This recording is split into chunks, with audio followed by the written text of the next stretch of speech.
welcome to Utah Valley Live. Welcome back to Utah Valley Live. If you've been here before, which would be kind of interesting if you have, because this is the first broadcast in I did it again, broadcast. First time streaming in 12 years. I'm Kent Borkink. If you might find me in the archives on YouTube here of different videos on Utah Valley Live, and I'm still getting things set up, so I apologize for all of the problems that we might encounter here, because this is not how we did it 12 years ago. Somehow the industry and the technology have changed since 2013, when Utah Valley Live was simulcasting on AM 1480 and on UtahValleyLive.com. Actually, we used Ustream back then. And what you'll find if you go through the archives on this YouTube channel is you'll see a lot of Pat Sheranian. Pat Sheranian, very well known at the time. I knew her quite well. She was my mother. She passed on in 2017, if you didn't know. And as I was going through some things, I thought, well, there's some things maybe I want to talk about. And so that's what I'm going to try to do, along with the plan is to find some of her old radio programs and put them up here on Utah Valley Live, just to put in the archive somewhere. There's lots of good shows in the past, people you may recognize, so look through the videos listing, Utah Valley Live. Eventually we'll have UtahValleyLive.com up running again. And just to show you that we are in fact live, here, take a look at this. See? Utah Valley. There we are. Right outside the window. And we'll go back to, again, it's been a while since I've done any of this in this manner. What I'm interested in doing is a series on Utah Valley Live that I might call Utah Valley Live, and specifically around home ownership and some of the other issues about living here in Utah Valley.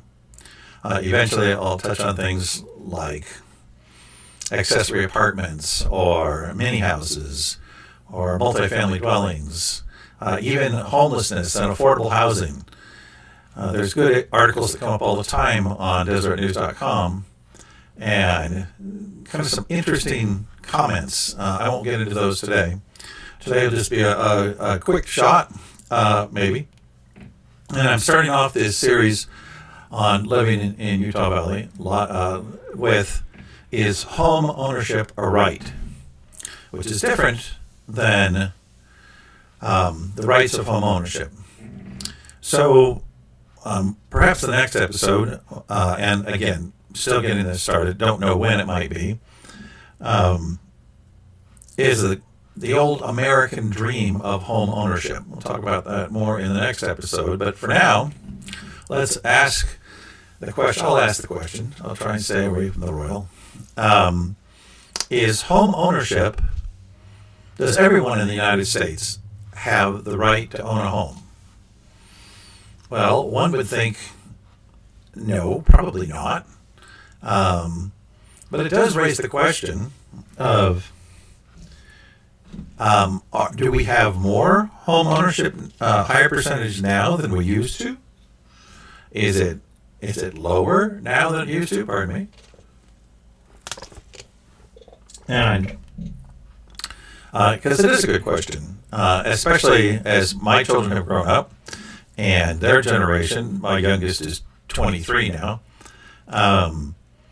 they look at the home buying situation here in Utah Valley a little bit different than we might have 25 years ago, or when we moved up from Southern California back in 1996, almost 30 years now. And here we are. We've lived on the same street in Orem for the last 29 years. And in this house for the last 21 years. So part of the reason we moved up from beautiful Southern California next to the ocean, where I spent most of my first 40 years of life, was because the housing was no longer affordable. I couldn't. It jumped on us. It jumped on us in the late 80s and put even small 2 or 3 bedroom houses out of reach at the time. Whereas up here, where my mother Pat Shranian lived, and said, "Come on up, there's plenty of jobs up here. It's a great place to live." And it much more affordable. And another thing I won't go into in today's episode, but I will sometime in the future, is kind of a review of the houses I lived in growing up in Southern California, one of which just burned down in the Palisades fire. Anyway, back to the idea of home ownership. The rising generation has a real problem. Very few of them can actually buy a home in the foreseeable future.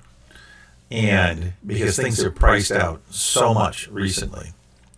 So it raises the question, do they have the right to own a home? And what does that mean, owning a home? When I say own a home, what do you think of? Picture in your head, home. Well, okay, so technically, a residence can include any number of things. It can be a single-family residence, a freestanding dwelling. It could be a duplex. It could be a fourplex. It could get into a larger apartment complex. And at the same time, it could also include a townhouse, condominium. So there's even a mini home. And I think most people, though, probably when they think of a home, they're probably thinking a single-family house. And those are kind of hard to buy right now. But it raised the question as I started wondering, so what percentage of the United States, what percentage of the United States owns their own home, whether it be condo, townhouse, or single-family dwelling of some kind? And the answer was, and I pulled these off the interwebs, and which means, take everything with a grain of salt, depending on who you're listening to. But it comes out that 66% of Americans own their own home. Now, in Orem, that's 55%. In Provo, it's 30%. And in Lehigh, it's 70%. And around Utah Valley, it will vary depending on, well, obviously Provo and Orem have major universities, and whereas some of the outlying communities aren't going to have, so they'll have a higher percentage of home ownership. But clearly it's Orem and Provo are lower than the national average, which got me thinking, okay, well, Americans, we have a lot of pride in our country usually, and we think we tend to think we're the best country in the world. And so I started looking up on, I think it was USA Today that I got these. No, U.S. News and World Report had a listing that you can find of home ownership by country, the percentage. So go ahead. You're going to have a little quiz as far as try and guess the country that has the highest percentage of its residents as that own their own dwelling. Now, I could cue music if I was really into it, but I'm not there. Back in the day, when I was broadcasting before it was streaming, because it was just audio on AM 960, which at the time was KFMY. Welcome to AM 960 KFMY. K-Family. That was back in the early 90s. It didn't last very long, but it was a lot of fun. Kazakhstan is the country in their list that has the highest percentage of home ownership at 98%. 98% of people own their own place in Kazakhstan. And I'm sure I play an online game called GeoGuessr, and so I've seen places in Kazakhstan in that game, GeoGuessr. I don't know that I'm ready to move. So number two, the number two country in the world, based on the percentage of home ownership. Now, this one is there's an asterisk next to that, and the asterisk comes because they own their dwelling, but they don't own the land, and that would be China. And 96% of folks in China own their own dwelling, but the state owns all of the land. So it's a little bit different there. Now there's 96%. Serbia comes in at 91%. And then we have Mexico at 80%, Singapore at 87%, Thailand, where I spent a couple of years, at 70%. Now, on some of these, like in Thailand and in Mexico and in Singapore, there are restrictions that make it difficult for an expat or for a foreigner to own land. Not impossible necessarily, but difficult. One of the countries that has the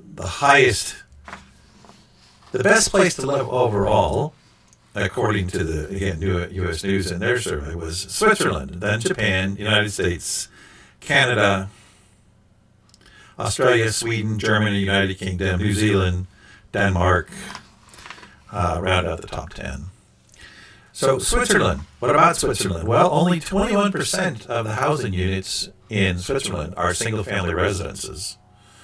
Problem with it has one of the lowest percentages of those in this survey at 42%.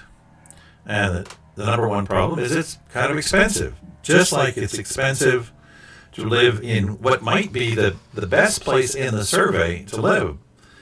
Singapore comes in at number 14 on the best overall place to live. 87% of folks own their own homes, and but less than 10% are single-family dwellings. So you're going to be in an apartment condo type of thing. But it's restricted, and it's expensive. And so, but it is kind of fascinating because with the U.S. coming in with home ownership at 66%, or 65%, sorry, 66% of those are single-family residences. So Canada's right there at 66%, Australia 66%, United Kingdom 65%, New Zealand 64%. So what does that mean? Well, it means that depending on where you live, 1/3 of the folks don't own their own property. Now, it's particularly difficult here, and we'll talk about this another day, but just like we moved up here, we didn't sell a house to move up here, but many folks that live in Southern California or other places in California where real estate's more expensive than here, sell that property, have a bunch of cash, and then come in here and are able to buy properties which seem like a bargain to them. They're larger, bigger lot size, and less expensive than the property they sold in California. We also have another issue we'll talk about another day, and that is temporary rentals. Your basic Verbo, Airbnb, and also who gobble up a certain number of the properties in a neighborhood. For example, we have, I think within a half mile, 3 or 4 Airbnbs in our neighborhood.